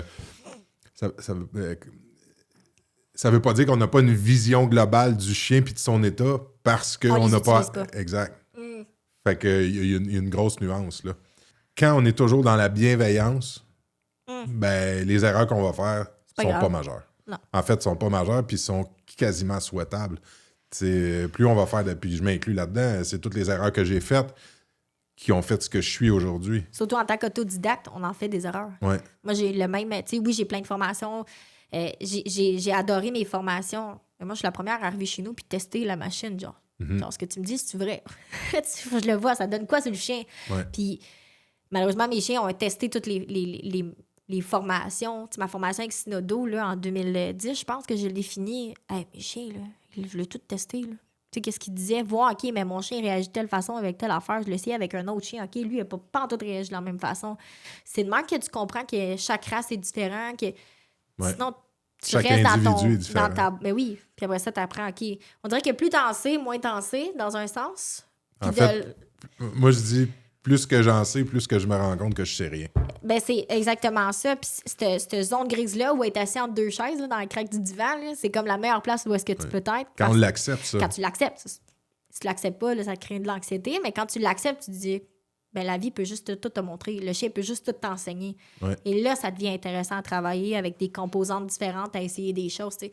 Fait en tout cas, signe d'apaisement, pour moi, c'est une bonne base. Hey, Joanie, on a été un petit peu divagué. On a été disciplinés. Oui. On a fait un détour. Exact. Mais je pense qu'on s'est relativement bien ramené. Oui. L'important, c'est qu'on reste intéressant. Exact. Là, je vais aller mettre une bûche dans le poêle. Exact, je commence à geler. Puis, je veux qu'on se fasse une petite deuxième partie. Tu sais, c'est un petit buzz que j'avais de parler des mythes et réalités. Ouais. Puis là, je me sortais des points, puis qu'on avait jasé ensemble, que je trouvais très, très drôle. Puis il y en avait qui n'avaient rien à voir avec les mythes et réalités, mais j'ai juste eu à rajouter Varia. Parfait. Et puis là, on peut se permettre de parler de n'importe quoi. Là, j'aime Toutes ça. des petites quickies. Parfait. Puis tu sais, je pense qu'à travers ça, il y a quelque chose aussi de très éducatif pour les maîtres. Fait que là, je vais mettre une bûche dans le poêle. Parfait. Puis on revient pour notre deuxième segment avec les mythes et réalités et le Varia, que j'adore. OK, j'ai hâte de voir ça. Ça, c'est bon pour notre cerveau. Oui, exact. Un Varia. Ça, j'adore. Joanie, la bûche est mise dans le poêle. On s'est redonné un peu de confort. On est bien, là. Puis là, le segment, c'est comme un petit bonbon, ça. C'est sur les mythes et réalités et les idées préconçues et tout ça. Fait, un peu en lien avec les signaux d'apaisement. Là, là je vais faire le client qui arrive et qui me dit, moi, Joanie, quand je vais au parc à chiens, mon chien se lève la crête, une petite crête sur le dos, fait qu'il est agressif. Ah. Fait que là, si mon chien est agressif, qu'est-ce qu'on fait avec ça? Tu sais, la perception de cette crête-là sur le dos, puis là, tu sais, souvent, le réflexe que les gens ont de lever le flag, justement, puis de peser un peu sur le bouton détresse, là. Ouais. Ouais. Tu sais, quand on parle de puis là, on parle de signaux d'apaisement. Tu sais, moi, le signaux d'apaisement, c'est comme c'est l'apogée d'un signal d'inconfort. Pour moi, c'est clair comme ça. Mettons, si je le phrase dans mon langage à moi, pour moi, c'est dans la séquence comportementale de l'inconfort versus le fait que le chien, à ce moment-là, passe à d'autres choses. Pour moi, la piloérection, donc le fait que le mouvement... La crête, là. La crête, là, le mohawk là, sur le dos du chien, pour moi, ça, c'est un signal d'inconfort. Donc, le chien, ce qu'il dit, c'est que je suis inconfortable, donc je me gonfle. Donc, c'est un mécanisme de défense que le chien va faire. Plus la crête, elle est longue jusqu'à la base de la queue ou même jusqu'au bout de la queue, plus le chien a peur. Donc, ça, c'est à prendre en considération. Observez, voir, est-ce que votre chien a vraiment la crête juste le dessus du dos ou est-ce que c'est vraiment jusqu'au bout de la queue? Ça, c'est la première chose. Ensuite de ça, mon chien vient démontrer qu'il y a un inconfort face peut-être à la façon que le chien arrive. Est-ce que le chien est arrivé trop vite? Est-ce que le chien, tu sais, ça, c'en est un autre aussi à observer. Deuxième chose, c'est vrai que si ton chien a la crête sur le dos, il est plus à risque d'avoir de bataille. Tout simplement parce que le chien n'est pas nécessairement en état de faire une rencontre avec quelqu'un.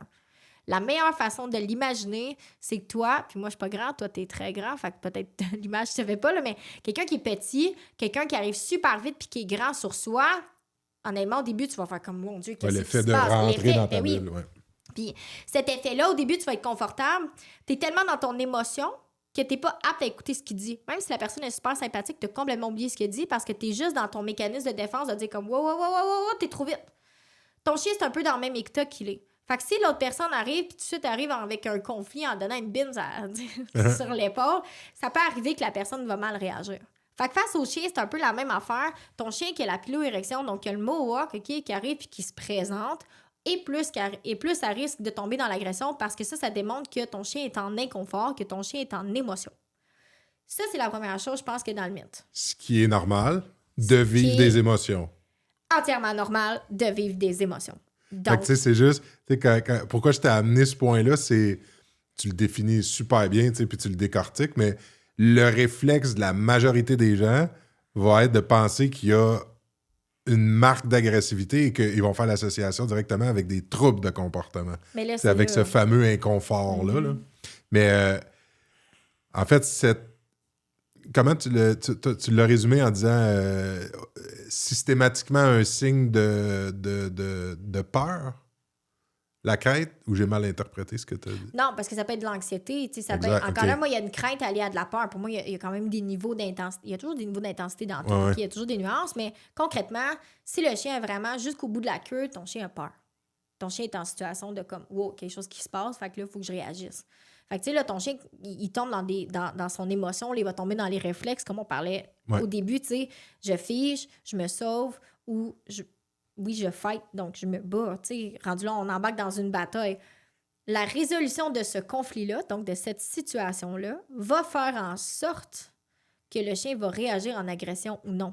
Ouais. Donc, le mythe est, c'est pas parce que ton chien est comme ça qu'automatiquement, il va avoir morsure. Exact. Par contre, il y a plus de risques parce que ton chien démontre ces signaux-là il peut tomber à ce moment-là dans la résolution de conflit avec les dents. Ouais. Mais aussi, c'est dans la réponse de l'autre puis dans l'interprétation des Toujours. individus en face de lui. Exact. Fait que, tu sais, la crête démontre quelque chose. Exact. C'est sûr qu'elle risque d'attirer une réponse. Oui. Puis là, Ok, ça dépend de en l'éducation, ça dépend de tout plein de choses par rapport à l'autre chien. Le chien lance un message. Oui. Puis ça dépend comment il va être perçu. Mais c'est pas nécessairement mal Exact. qu'il y ait ce message-là qui soit lancé. Non. Mais c'est clair que s'il y a une crête, il y a plus de risques Exact. d'agression. Oui.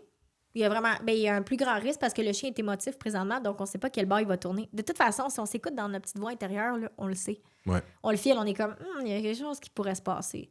Par contre, souvent, ce mythe-là vient beaucoup du berger allemand avec l'espèce de mohawk, là, qui parce que le poil... Oui, exact. Puis on la voit vraiment bien, là, la pleurérection. Fait que souvent, on voit ça parce que c'est associé au chien qui va tomber en agression face à un individu. Ouais. Fait que là, on a interprété que le chien qui se gonfle comme ça est un signe de dominance. Là, c'est là où est-ce que ça devient un peu... C'est là où on tombe un peu dans le mythe. Exact, dans le mythe. Parce que c'est vrai qu'un chien qui se gonfle comme ça, surtout juste le dessus des épaules, puis qui jappe après, le risque de morsure est là aussi. Mm-hmm. Fait que, tu sais, il faut juste pas oublier que c'est une réponse émotive face à une situation qui peut amener le chien à prendre une décision X alouette pour se sortir du conflit, puis qu'à ce moment-là, c'est pas parce que ton chien fait ça que c'est toujours ça. Mais par contre, c'est pas à prendre avec des pincettes. C'est pas à faire puis à négliger puis de dire « Ah, mon chien fait ça, mais ça va y passer. » Au même titre qu'on voit des huskies arriver comme ça, puis l'autre husky arrive trop vite, puis la bataille à part. Tout simplement parce que l'autre chien n'est pas respecté. Fait que tu l'as super bien résumé, expliqué. Fait en gros, il y a une partie un peu mythique d'exagération. Ouais.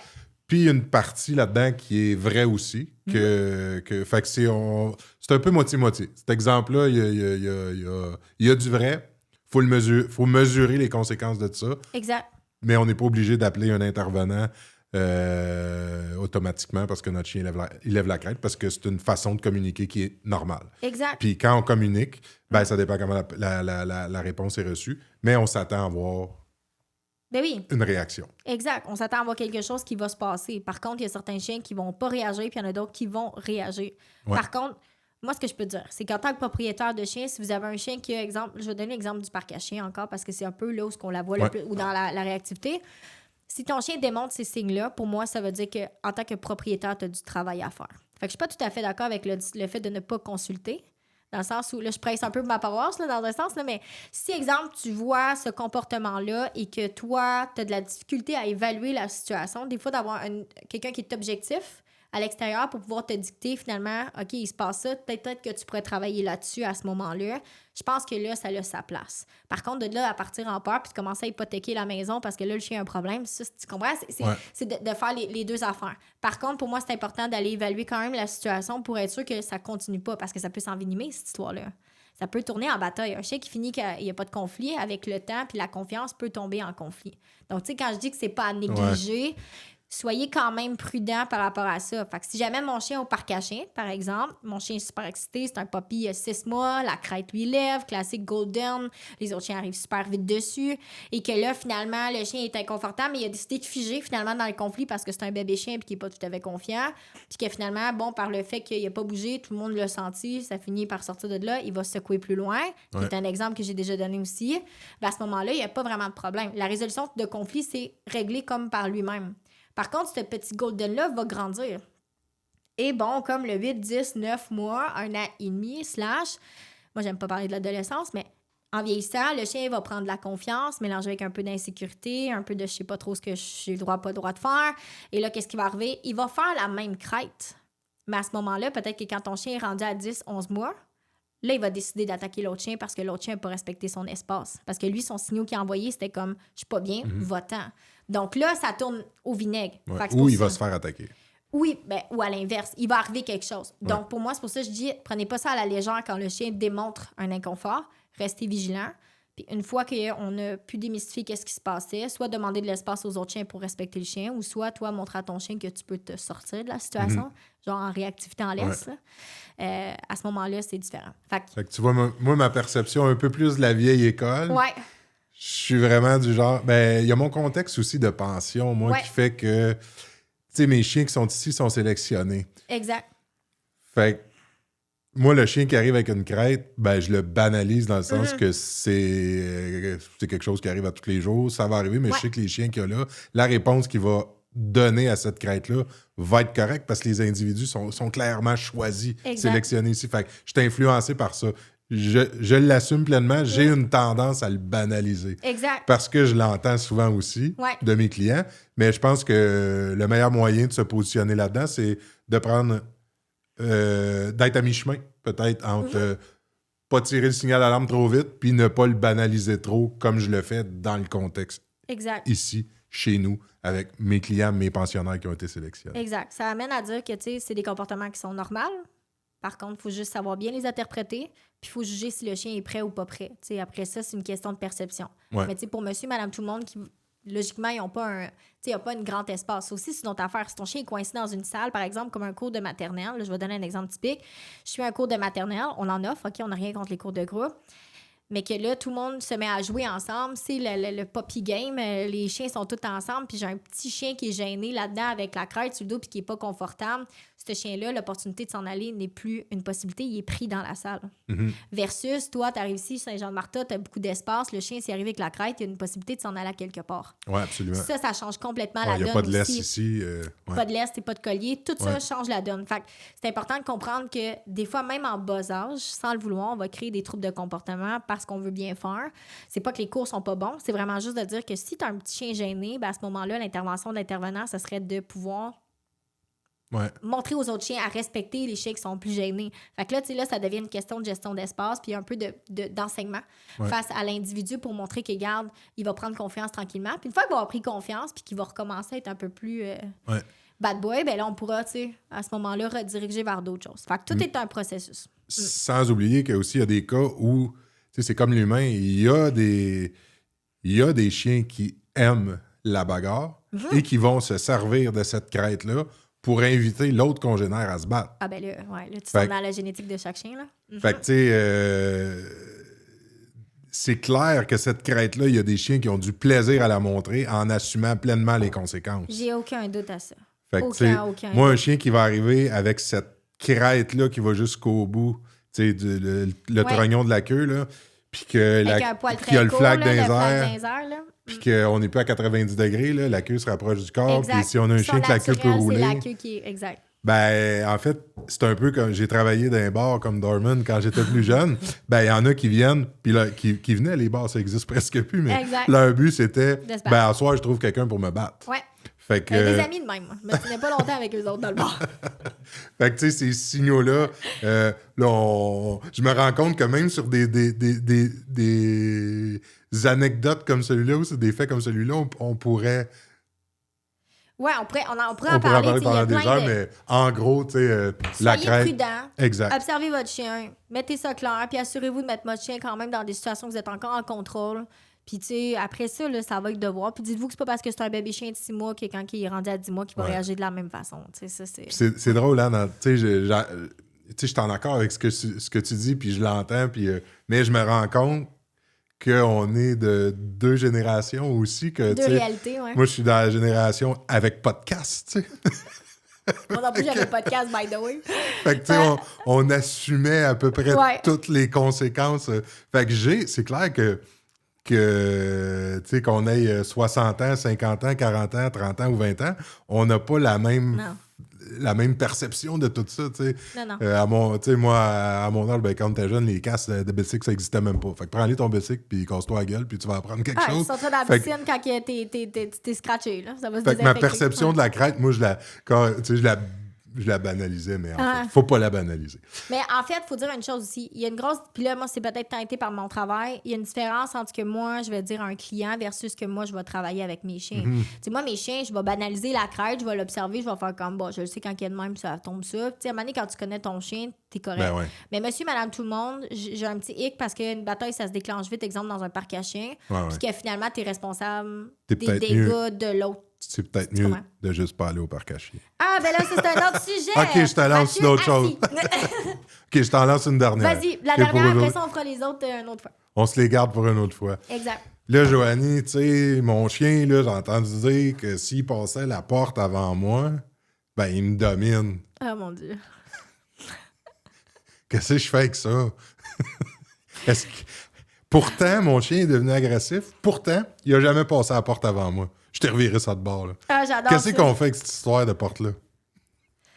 C'est tellement un mythe. Puis c'est drôle, j'écoutais un podcast en m'en venant, tu sais, parce qu'on a quand même 2h30 de route. Elle est pas pire, hein, celle-là? Je l'adore.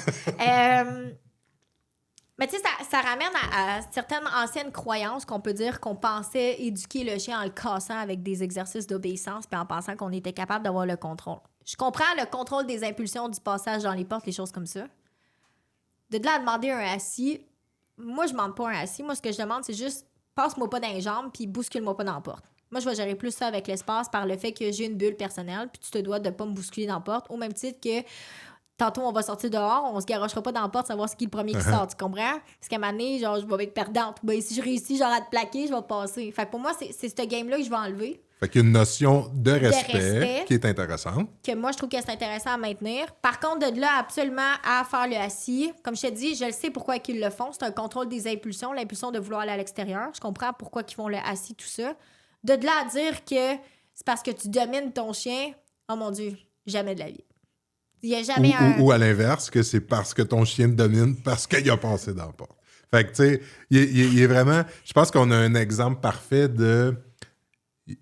il y a un peu de vrai là-dedans, puis comme tu as dit, on comprend pourquoi ça a été enseigné, puis peut-être que ça a chiré, puis que ça a juste été mal compris et interprété avec les années, puis il y en a qui ont le tiré... téléphone arabe. Qui ont tiré la conclusion que c'était un signe de dominance si le chien passait avant tout dans la porte, mais je pense que le meilleur moyen de s'en servir puis de l'interpréter, c'est juste que c'est une situation idéale pour essayer de faire travailler son chien, puis d'inculquer des notions de respect. Ouais. Mais en soi, c'est comme quand moi, je sors tous les chiens de la pension, j'ouvre la porte, puis je les sors toutes, puis let's go, tout le monde y va en même temps parce que c'est d'un autre contexte. Fait que faut en prendre en laisser. Fait qu'on comprend pourquoi ça peut être utile de se servir de la porte pour travailler quelque chose avec son chien. Exact. Mais il faut pas capoter. Puis ça veut pas dire qu'on est obligé à toutes les fois qu'on passe une porte d'ouvrir la porte, de faire asseoir son chien, de passer en premier puis de faire passer l'autre chien après. De toute façon, de faire passer le chien après. De toute façon, quand on a un chien qui, à la base, a été bien élevé puis qui est respectueux, on va pouvoir, au besoin, le faire. Exact. Mais c'est quelque chose qui est vraiment... Pour le chien, peut être vraiment insignifiant. Puis tu sais, t'en parles, puis moi, ça me fait penser à le fait que t'as 2 types de dominants dans les chiens. Tu sais, la hiérarchie, on pourra en parler sur un autre podcast, mais t'as 2 types de dominants. T'as le dominant qui est inné, qui a toute la génétique pour pouvoir être un dominant, dans le sens où... Là, tu t'en vas sur une... Je m'en vais sur un terrain avec ça, puis l'histoire de dominance. Non, mais je l'assume, OK? Laisse-moi l'expliquer. Parce que ça peut tellement être interprété de 10 000 manières. Je vais l'expliquer, puis c'est pour ça que c'est important de l'expliquer. Tu trempes les pieds dans l'eau bouillante. Ça va, tant que tu mets pas le courant. Fait que, d'un côté, tu as le dominant qui a une génétique pour pouvoir avoir certains leadership. Fait que, tu sais, le côté d'avoir un chien qui est fort dans sa tête, qui émotivement, il est beaucoup en contrôle de ses émotions, les choses comme ça. Puis là, j'utilise le terme, mais c'est vraiment juste pour le verbaliser, pour faire comprendre aux gens, parce que théoriquement parlant, et même pratiquement parlant, c'est pas parce que ton chien a cette catégorie-là d'être dominant, là, c'est pour mettre un nom sur le chien, là, catégorisé, que le chien nécessairement va faire ce travail-là. Mais génétiquement, il est fait pour ça. Fait que, c'est un chien que tu ne pourras pas nécessairement tout manipuler parce que ça ne fonctionnera pas nécessairement. Pourtant, ce chien-là s'élève tout seul, majoritairement. Mm-hmm. Puis, tu as l'autre chien qui va prendre X alouettes, beaucoup d'initiatives dans la vie de tous les jours. Par exemple, la porte. Le chien, c'est le premier à sortir dehors. Genre, il te sort dehors, des fois. Tu sais, je pense à madame avec son danois qui ouvre la porte puis que le chien, genre, il te garoche dehors. Ouais. Bien, à ce moment-là, t'as un certain type de chien qui est dominant, qui veut prendre les initiatives dans tout et qu'à ce moment-là, il est comme l'attitude du meneur. Donc, il mène tout dans la vie de tous les jours. Tu comprends que dans ce bout-là, où est-ce qu'on dit « Ah, mon chien qui passe la porte avant moi puis qu'on fait pas asseoir est un chien qui est dominant », je comprends pourquoi que ça vient de là. Ouais. Par contre, est-ce qu'on a besoin de demander un assis? Non, tu as juste besoin de gérer la direction dans laquelle ton chien va pour lui montrer que c'est pas toujours à lui de choisir où est-ce qu'on s'en va. En fait, quand tu as la possibilité de peser sur le piton que tu veux, t'es correct.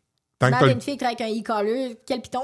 Non, je t'agace. Mais je comprends exactement ce que tu veux en dire. Oui, il faut être capable de comprendre le type de chien qu'on a. Est-ce qu'il y a de la génétique là-dedans? Est-ce que le chien, il est vraiment... Il y a beaucoup d'initiatives.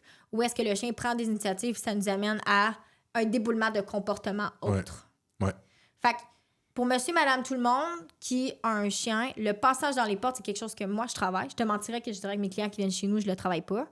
Mais de là à demander un assis, je m'en fous du assis. S'ils le font, rendu là, c'est plus une habitude que de le faire. Mais je veux pas que le chien bouscule dans la porte, puis je veux pas que ce soit lui qui choisisse la direction.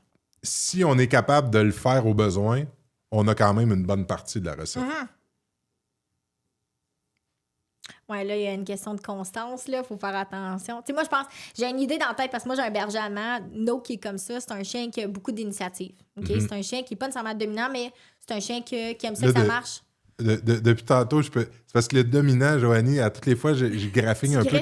Ouais, ben, je vais te dire pourquoi. Vas-y. C'est que personne l'interprète de la même façon, ce fameux mot-là. Est-ce que tu veux que je le définisse pour moi? Ben, j'aimerais mieux qu'on mette ça de côté. Plus tard? Parce que, aïe, c'est un sujet, ça, là. C'est la dominance. Puis là, à toutes les fois c'est parce que souvent, ça a une connotation très, très péjorative ou reliée à l'agressivité, tu sais, pour les gens, la dominance. Puis ce mot-là est souvent vide de sens. Pour toi, il y a une signification dans ta tête. Puis à toutes les fois que tu as utilisé le mot dominant dans ton exemple, tu me l'appuyais avec un autre mot. Fait que là, je te suivais. Tu sais, tu me disais, j'ai un chien qui est meneur ou j'ai un chien qui a de l'initiative. Fait que là, je disais, OK, dans sa phrase, là, le mot dominant était associé à... Mais tu l'as toujours appuyé, tu sais, dans ta phrase avec un autre mot, mais... Tu sais, je t'ai laissé aller avec correct, ça, mais je veux vraiment qu'on y revienne à ça. Mais de toute façon, on se comprend. Ton exemple était clair. C'est clair pour le monsieur, madame, tout le monde. Oui, parce que tu l'appuyais après. Ouais. Pour moi, ce qui est important, c'est pas de mettre des mots sur... Tu sais, on verbalise en humain, là. Mais tu sais, le chien, lui, on n'a pas à y expliquer les choses, il le fait de lui-même. Fait que tu sais, quand tu prends ton chien, puis que ton chien, exemple, puis l'exemple que je vois typique, danois, berger allemand, je fais que ça quasiment du berger allemand, berger australien. Le berger allemand, tu dois contrôler la direction dans laquelle ton chien va, sinon tu vas être dans le trou tout à l'heure. Fait que pour moi, c'est important que ton passage des portes soit bien géré tout le temps. C'est pour ça que je t'ai dit, je suis pas tout à fait d'accord avec le manque de constance parce que c'est des chiens après ça qui vont rentrer dans l'environnement, puis on va les voir, puis ils vont commencer à vouloir gérer la personne ou vouloir gérer le mouvement ou quoi que ce soit. Puis quand je dis gérer, ce que je veux dire, c'est qu'ils peuvent commencer à se placer devant pour t'influencer à la gauche ou à aller à droite, et naturellement, tu vas le faire sans le savoir, tu sais. Fait que pour moi, tous les bergers, en tant que tel, c'est des chiens qui ont beaucoup d'influence sur le manieur. Par le fait qu'il applique une pression spatiale, on pourra parler du podcast plus loin par rapport à ça, qui va appliquer une pression spatiale sur l'individu qui va l'amener à créer du mouvement dans le non-verbal. Fait que pour moi, face à des chiens qui sont comme ça, sachant très bien que le berger allemand, c'est dans les chiens qui ont été comme les plus entraînés, là, côté entraînement, ça, puis les chiens de chasse, pour moi, ça, c'est important de le maintenir, que les gens qui ont des bergers, le passage dans les portes, sans être obligé que ce soit un assis boring, puis qu'on dit OK, puis que le chien, il part en balle. Là. Pour moi, ça, c'est la même affaire que de rien faire. Là. Mais vraiment de gérer la direction. C'est vraiment ça. Fait que, tu sais, sans tomber sur le terme de dominance ou quoi que ce soit, moi, c'est un terme que comme c'est correct, mais vraiment de comprendre qu'il faut faire attention avec la personnalité du chien qu'on a. Vraiment important. Puis d'avoir la constance va amener le fait d'être prédictible. Je sais pas si c'est un terme. Là, je l'ai dit en anglais, là. C'est ça, prévisible. Prévisible. D'être prévisible va faire en sorte que dans la routine, le chien va pas se mettre dans une situation conflictuelle à toutes les fois. Fait que le fait de mettre la routine, le chien va commencer par prendre des initiatives qui sont plus adéquates, donc on n'a pas besoin d'aller réitérer tout ce qu'on a demandé, donc de renforcer les commandes. Fait que là, pour moi, c'est vraiment important d'être constant. Je parle pas que tu rouvres ta porte puis tu dis à ton chien « OK, dehors ». Pour moi, c'est d'autres choses. Mais quand tu passes la porte avec ton chien doit respecter ton espace personnel. Oui, c'est intéressant comment tu l'amènes. Je l'ai-tu bien phrasé? Ça fait du sens? Oui, c'était clair. En fait, c'est un autre... je trouve ça vraiment intéressant, ton point de vue. C'est le fun, Joanie, de l'amener. Oui, c'est... Puis ça me fait réfléchir parce que moi, c'est une autre affaire. Ouais. C'est un peu comme la crête. Tu sais, c'est quelque chose que, pour moi, je le banalise. Si ton chien te respecte dans le quotidien, puis que si je te demande de le faire, tu es capable de le faire, le reste... Je le banalise plus. Je le banalise un peu plus que toi, mais je me donne pas raison non plus. Là. Dans ce que tu dis, il y a quelque chose de vraiment intéressant. Puis tu l'utilises comme un outil. Peut-être que ça aurait été payant pour moi aussi de l'utiliser plus souvent dans mes enseignements. Mais j'avais une tendance à faire regarde ton chien qui passe la porte avant toi ou après, on s'en contrefou. Mais si je te demande de l'obéissance, puis que je te demande de le faire, faut que tu sois capable de le faire. Donc, au besoin. Fait que pour moi, le manque... Tu sais, il y a plein de vrais... Pour moi, à partir du moment où tu es capable de demander une commande puis tu es capable de l'obtenir, là, tu peux mettre de côté la constance. Mais ça, c'est ma façon de gérer les chiens. Je trouve ça tellement intéressant. Mais tu vois, mettons qu'on y va plus sur une question, Mathieu. Avec quel type de chien tu travailles le plus? Tu parles avec... Ouais, mettons les chiens que toi, personnellement, tu préfères travailler puis que tu aimes le plus travailler. Sans mettre de t'aimes pas les autres, là. Juste comme celui que t'es comme... Mon plaisir à moi, ouais, exact. c'est clair que Labrador, lignée de travail, dans un contexte de chasse... Ouais. Un dada. Ouais, c'est ce que j'ai eu le plus de plaisir à faire dans ma vie professionnelle, dans l'entraînement. Là. Vraiment cool. Parce que c'est quelque chose d'extrêmement complet où tu as besoin d'avoir un contrôle parfait, sinon ta chasse est scrappée, puis à la limite, le chien peut se faire tirer dessus. Exact. Mais tu vois, puis moi, j'ai les deux, j'ai le Labrador puis le berger allemand. Puis ce que j'ai appris le plus, c'est que les deux fonctionnent pas pareil. Le Labrador puis le berger. Le berger, c'est vraiment plus dans le contrôle du mouvement, beaucoup plus dans les initiatives, des influences de l'environnement, versus que le lab, il en a rien à foutre si tu influences ou pas. Lui, tout ce qu'il veut, c'est que ça rapporte à lui. C'est vraiment deux mondes complètement différents. Le besoin de contrôle. Là, on pourrait divaguer longtemps, là, mais tu sais, je pense que ça devient intéressant de l'amener de même. Parce que ça dépend, mais effectivement, il y a tellement de nuances encore une fois là-dedans, parce que là, tu sais, si je prends les lignées de chien d'assistance dans le Labrador, ben là, on n'a pas la même idée, la même connotation que le chien de lignée de travail, pourtant qui est dans la même race. Exact. Fait que, bref, c'est amusant dans un contexte comme ça. Tu sais, c'est le podcast qui nous amène à verbaliser. Puis là, tu me dis quelque chose, puis là, moi, dans ma tête, ça me fait penser à autre chose. Puis je sais qu'avec toi, on peut jouer au tennis, on peut se lancer à la balle, puis je peux te relancer, puis je peux te challenger. Puis j'ai un malin plaisir, tu sais, à aller trouver la faille aussi dans ce que tu me dis, parce que c'est là que ça commence à être amusant. Quand tu parles à quelqu'un qui, tu sais, professionnellement, j'estime, ben ça devient un plaisir de pouvoir trouver « Ah ouais, je sais ce que tu veux dire. » Puis je vais trouver le petit élément qui va faire que tu vas remettre en question ton exemple. C'est un plaisir, là, tu sais. Mais pour vrai, je trouve ça intéressant. Puis c'est là où je dis que les gens... Tu sais, mettons, le classique, t'as deux voisins, un à côté de l'autre, un a un Labrador, puis l'autre a un berger allemand. Ils n'ont pas les mêmes problèmes. Ils n'ont pas les mêmes choses à gérer. Puis t'as toujours le gars du berger allemand qui va dire à l'autre gars du lab quoi faire, puis le lab quoi faire parce que ça marchait avec son chien. Puis moi, toutes les fois, je me dis, gérez donc vos flûtes, vous avez même pas le même chien. Tu sais, mon lab, là, je peux montrer deux affaires. Je dis, là, assis, ça écoute au doigt et à l'œil, je m'ostine pas avec. Le berger, lui, il va toujours checker, voir, t'es-tu sérieuse aujourd'hui ou tu l'es pas? T'as pas ça. Peut-être que t'as resté dans certains labs, mais tu comprends que la vérité est différente selon... Complètement. Le type de chien. Puis c'est là qu'il faut arrêter, justement, tu sais. Oui, on part d'un mythe qui est tellement insignifiant que le chien s'assoit devant la porte. Le berger allemand va peut-être devoir... Oui, le berger allemand, il faut que tu le fasses. Mais c'est pas parce que ton voisin qui a un berger allemand, il faut qu'il le fasse, que toi, avec ton lab, il faut que tu le fasses. Ouais. C'est là que ça devient intéressant de dire, comme arrêtez donc de vous comparer au voisin, donc qui n'a pas la même race de chien. Ou celui qui a eu un chien qui a réussi puis qui se permet de donner des conseils à tout le monde. Oui, là, ça amène d'un autre sujet, là, mais je pense que c'est intéressant de voir que des mythes partent de quelque part, mais que c'est pas applicable à tout le monde. Oui, il y a toujours un fond de vérité dans chaque mythe. Exact. Mais concrètement, il faut prendre quand même qu'il y a un fond de vérité. Je pensais qu'on allait juste déconner un peu puis rire avec ces choses-là. Puis là, tu vois, on est tombé dans il y a du sérieux là-dedans. C'était intéressant. Puis là, c'est parti de où? Mais il y a toujours un fond de vérité très intéressant.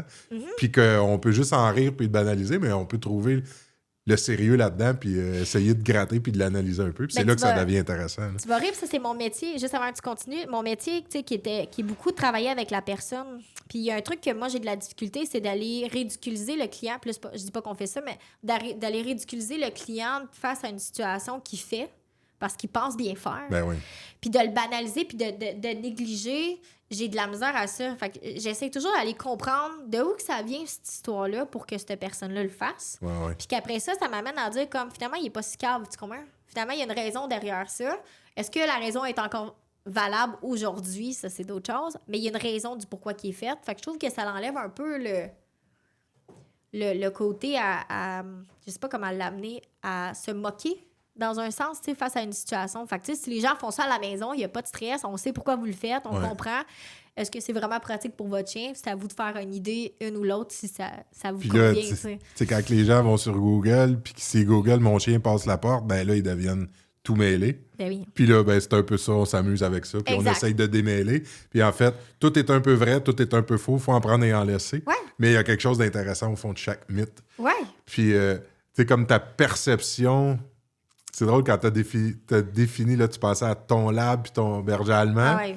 Puis moi, je l'inversais complètement. Ouais. Tu sais, moi, j'avais...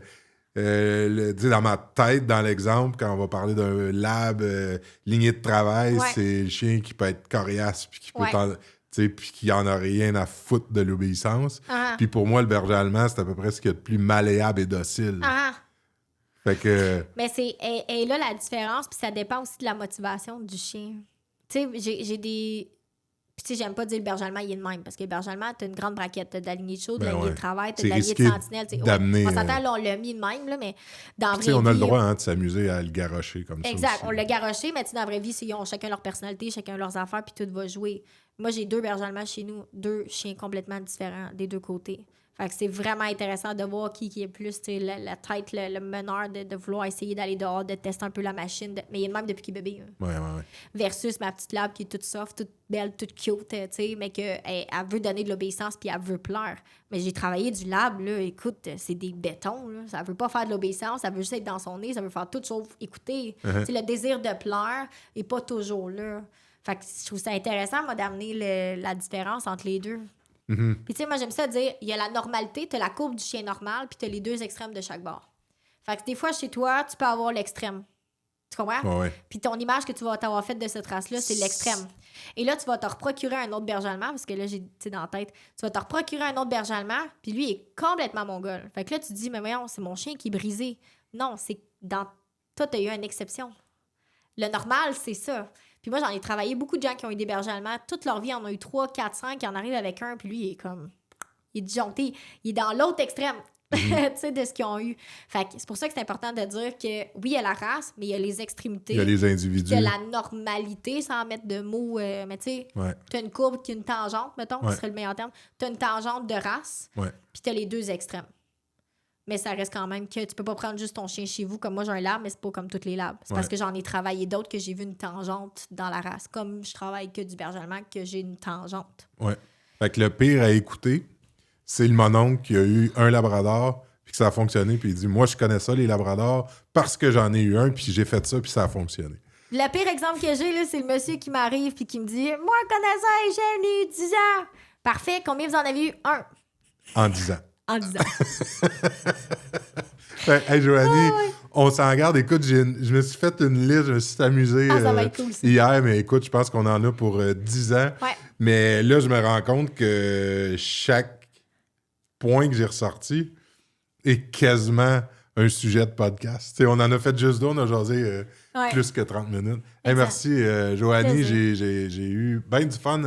On s'ajuste aussi, tu sais. On évolue, on apprend à se connaître à travers ce podcast-là. Tes points de vue sont super intéressants, t'expliques bien. C'est le fun d'échanger avec toi. Merci infiniment, Joanie. Merci. On se revoit bientôt, parce que t'as pas le choix de revenir. Moi, je te garde. Merci, Joanie. Merci. À bientôt. À bientôt. Le chien chaud.